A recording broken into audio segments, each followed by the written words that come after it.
Cześć, witam Was w kolejnym odcinku Historia Miniona. Dzisiaj pod tytułem Palestyna, dzieje starożytne. Chciałem Wam troszkę więcej o tym opowiedzieć, ale na samym właśnie wstępie chcę Wam jeszcze tutaj coś wyjaśnić.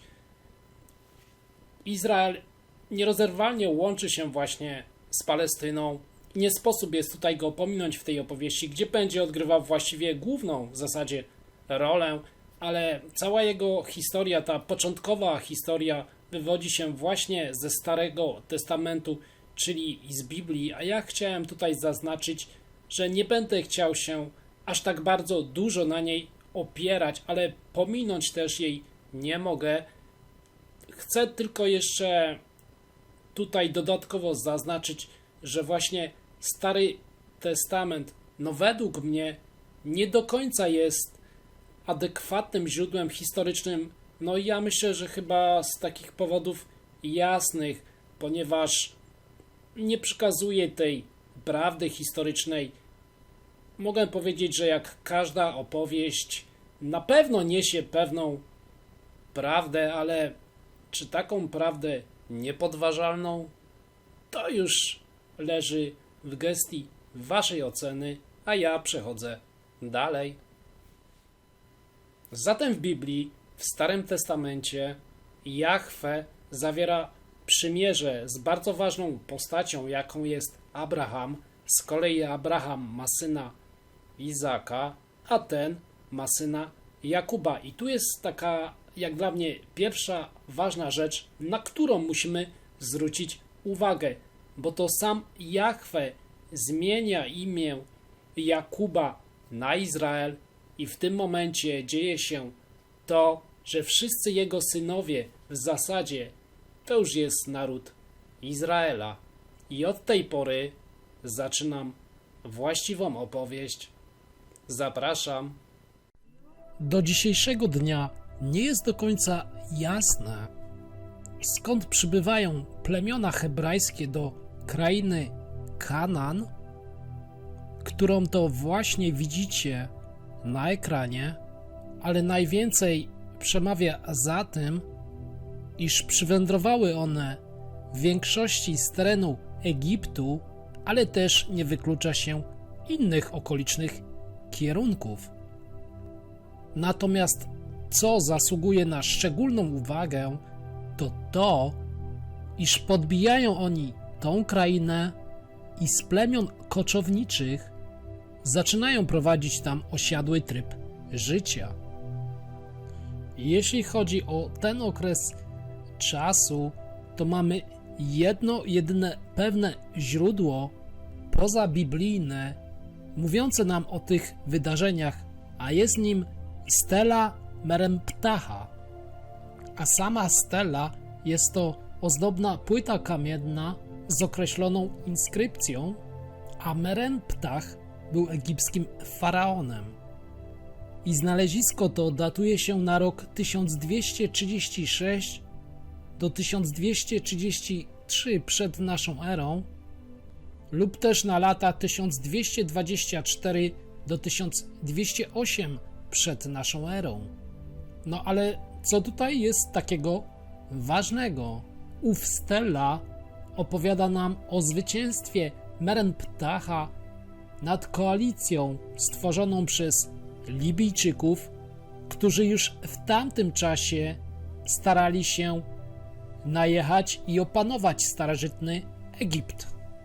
I jak wiemy dzisiaj, ta sztuka nie udała się im. Lecz na tym zapisanym bloku kamiennym przez Meremptaha najważniejsza jest końcówka, gdzie wymienia on kilka miast, państw oraz obszarów z tamtych terenów, które w konsekwencji to właśnie on opanował i zmusił do poddaństwa.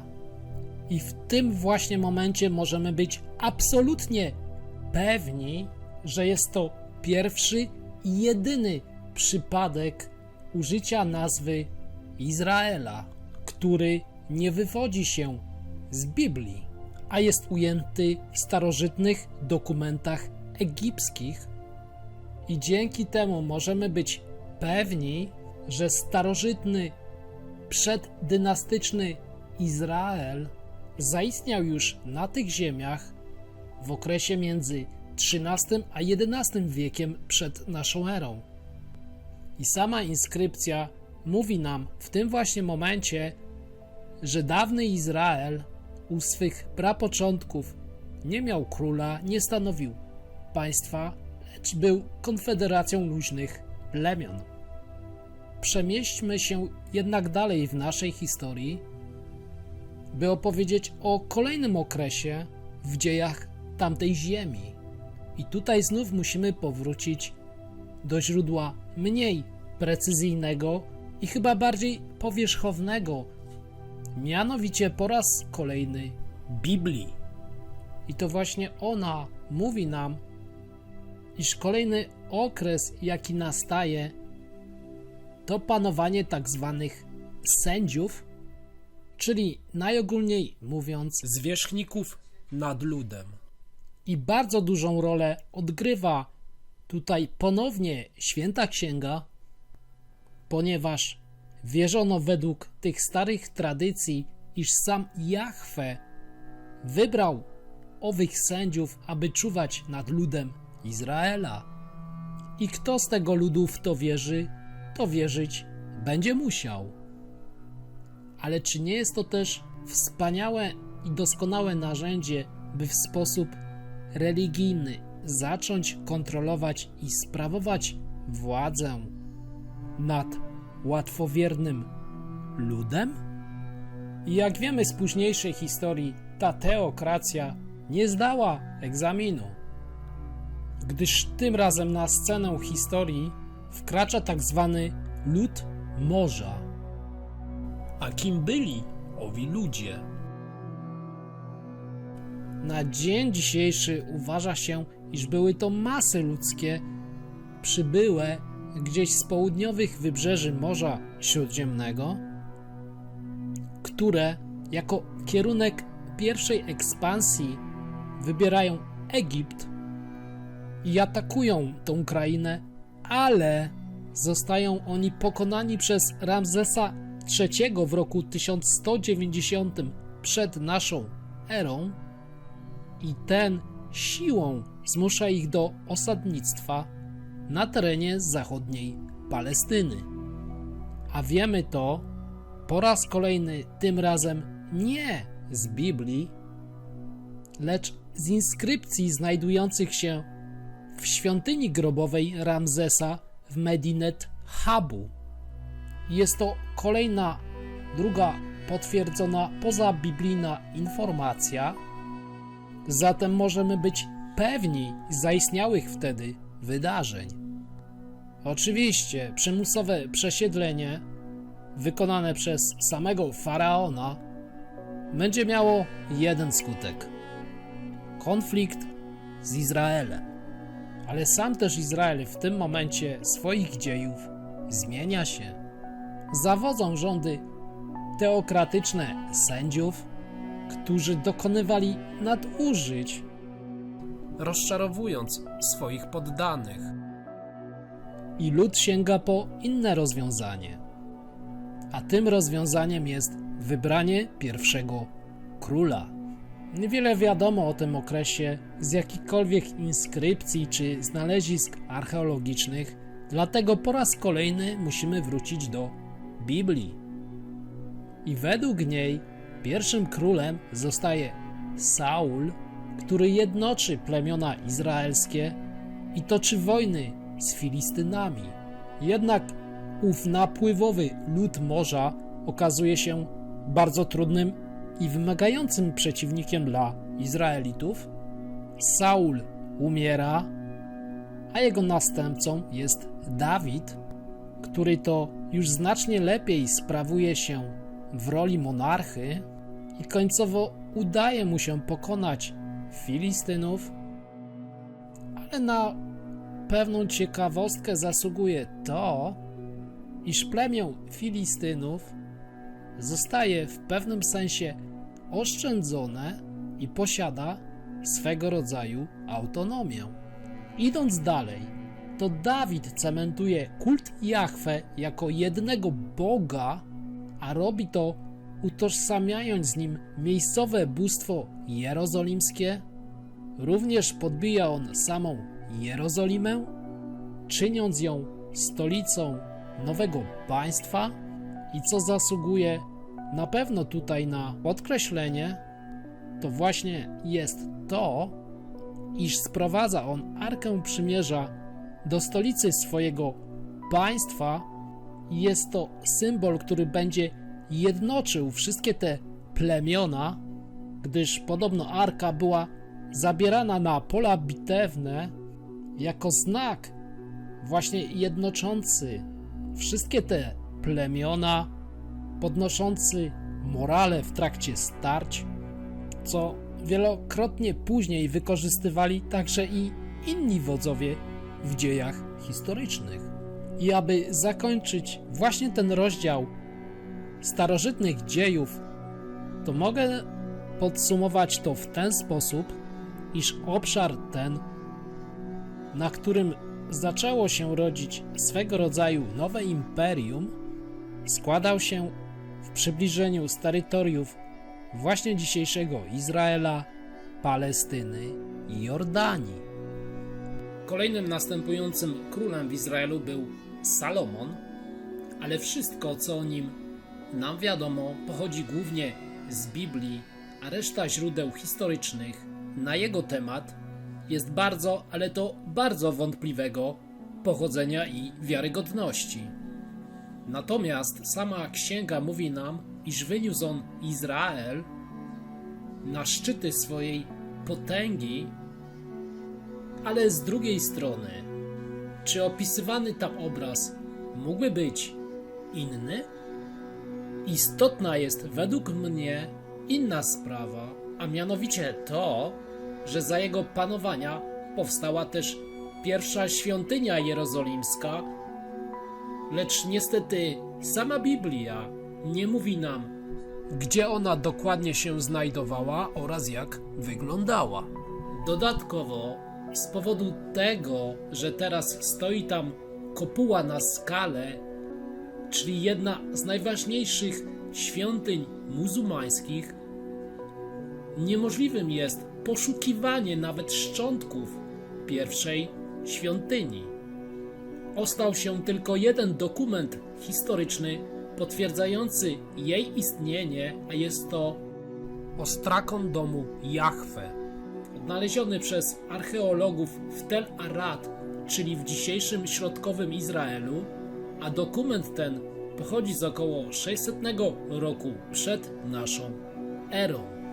Przełomowe wydarzenia rozgrywają się po śmierci Salomona, gdzie Królestwo Izraela dzieli się na dwie części. Najpierw opowiem nieco o państwie północnym, czyli po prostu Królestwie Izraela. Powstaje ono w wyniku rozpadu w roku 931 lub 930 przed naszą erą, podobnie jak sąsiednie Królestwo Judy, ale co teraz jest dużo bardziej ciekawe, to to, iż mamy więcej informacji pozabiblijnych, dających się niezależnie weryfikować, dotyczących tych obu królestw. Zatem państwo północne obejmuje znaczne tereny Palestyny i jego początki są bardzo burzliwe, niestabilne i nacechowane walkami o władzę oraz wieloma konfliktami wewnętrznymi. Na uwagę zasługuje tu król Omri, bo to właśnie za jego rządów rozpoczyna się kolejny już rozkwit Królestwa Izraela, a samą stolicą państwa staje się Samaria. Następujący po nim król Ahab znacząco rozbudowuje to królestwo, wystawia bardzo silną armię i jego rządy należy ocenić pozytywnie, chociaż w samej Biblii jest on mocno krytykowany. A władca ten toczy wojny z Asyryjczykami i Aramejczykami.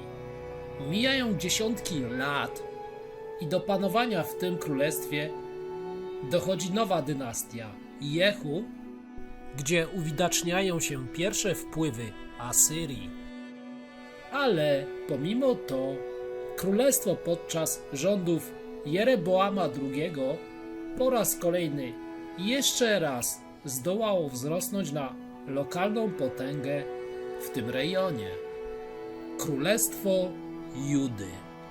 Jego początki również były bardzo trudne, bo w początkowym okresie swojego istnienia państwo to płaciło trybut Egiptowi i toczyło walki przygraniczne ze swoim sąsiednim królestwem Izraela.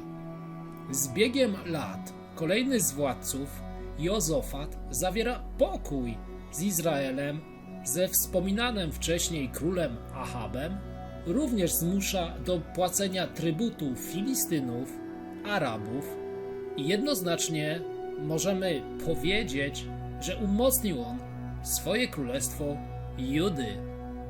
Ale podobnie jak w przypadku królestwa Izraela, kolejny z władców na tych ziemiach, Joram, traci tutaj swój autorytet.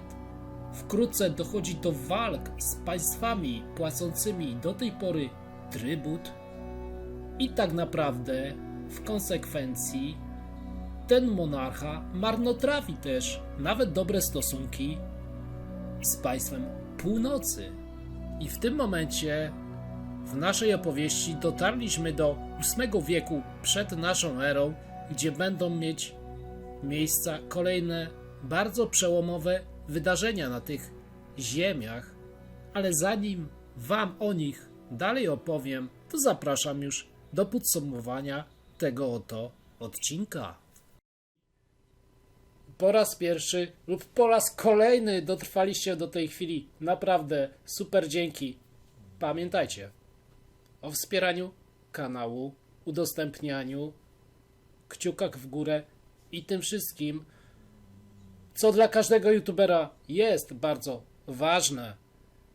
I może dajcie znać w komentarzach, czy chcecie kontynuowania dalszej opowieści o Palestynie, o starożytnej Palestynie, gdzie będziemy coraz bardziej przesuwać się w czasie. Dzięki za uwagę, za słuchanie. Pozdrawiam, historia miniona. Hejo!